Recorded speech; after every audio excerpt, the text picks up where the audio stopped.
Salut les curieux! Aujourd'hui on se retrouve pour une nouvelle vidéo où je vais parler des protections et plus particulièrement en lithothérapie.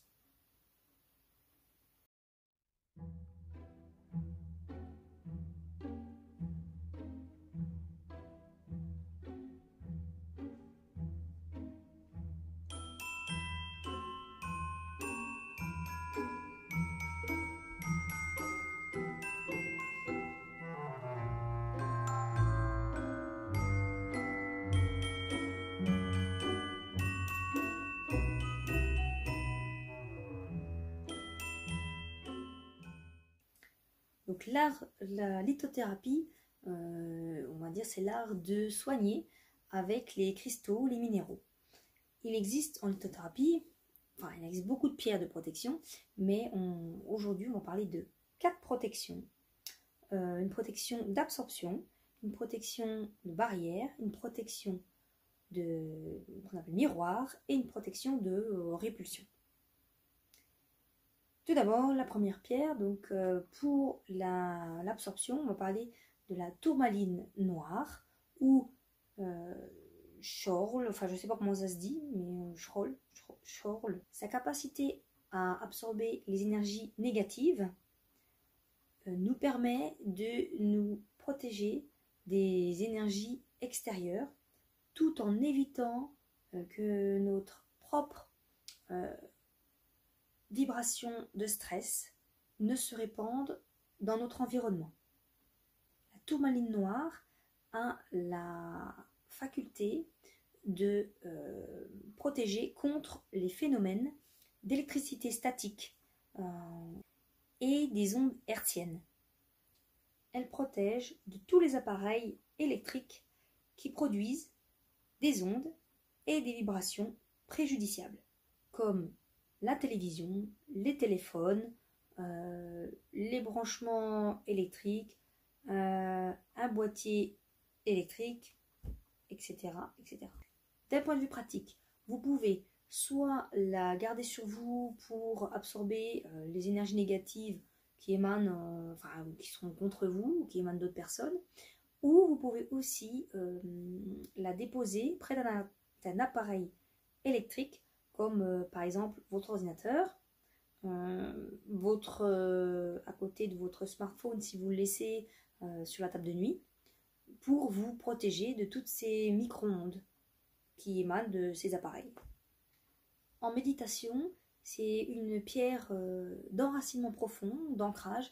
C'est pourquoi on l'utilise sur le chakra de la base, pour ceux qui connaissent les chakras, au niveau de la plante des pieds. Ça permet en méditation de bien rester, de revenir à la conscience quand on est un petit peu parti. Voilà. Il faut la nettoyer régulièrement, soit dans l'eau distillée ou soit dans le sel, et la recharger au soleil.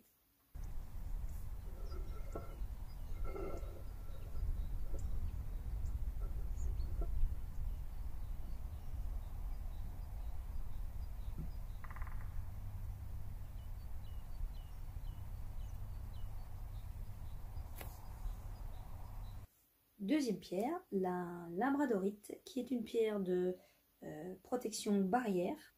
L'objectif ici est de laisser les énergies négatives de votre entourage aux portes de votre espace tout en préservant votre propre énergie. C'est souvent la pierre des médecins, thérapeutes ou de toute autre personne ou de tout autre métier d'aide à la personne, puisqu'elle fait barrière mais qu'elle n'influence pas sur votre énergie à vous et vous laisse libre d'utiliser votre propre énergie. Pour la nettoyer, il suffit de la décharger dans l'eau distillée et une fois nettoyée, vous pouvez la recharger en plein soleil.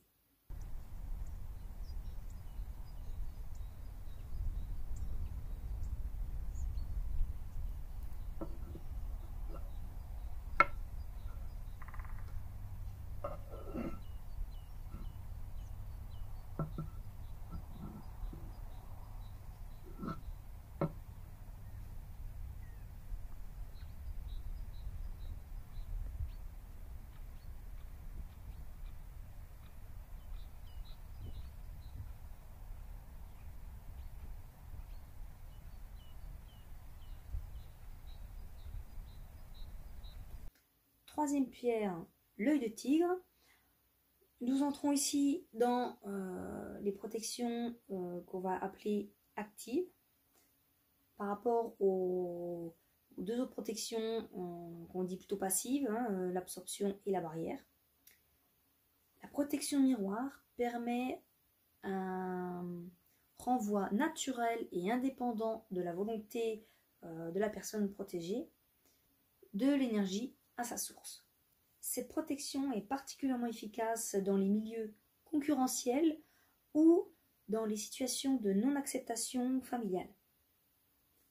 Elle permet du coup bien souvent elle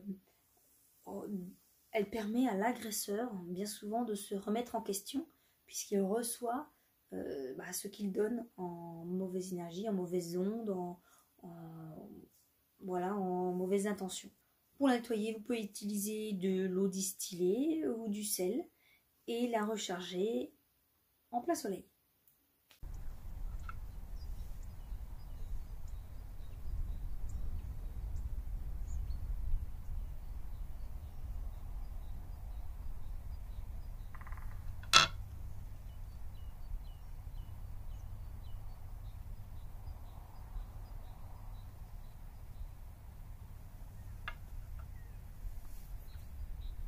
Dernière pierre dont nous allons parler, c'est l'obsidienne, œil céleste. Notre dernière protection correspond cette fois-ci au contraire de l'absorption. Les obsidiennes noires sont des vers volcaniques aux énergies très denses. Utilisées comme pierre de protection, elles ont tendance à repousser les énergies qui ne sont pas les mauvaises énergies, les énergies qui ne vont pas dans leur sens. Notamment les personnes qui ont tendance à profiter de la personne protégée ou qui vont essayer comme ça d'avoir une relation un peu ambiguë. De ce fait, attention pour cette protection parce que du coup elle aura tendance à vraiment éloigner des relations superficielles mais dont vous auriez peut-être besoin à un certain moment donné. Donc faites très attention avec cette protection, je dirais de ne pas toujours l'utiliser quoi. Pour la nettoyer, vous pouvez la laisser dans l'eau distillée et la recharger soit au soleil, soit à la lumière lunaire.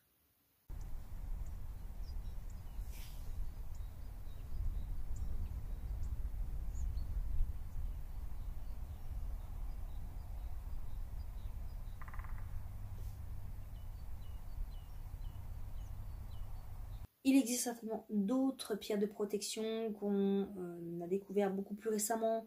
Je pense notamment à la sungite. Mais voilà, moi je parle vraiment de, vous voyez, les 4 principales, en tout cas celles qu'on connaît depuis des années et des années. Je vous rappelle que la meilleure protection, ça reste encore votre confiance en vous.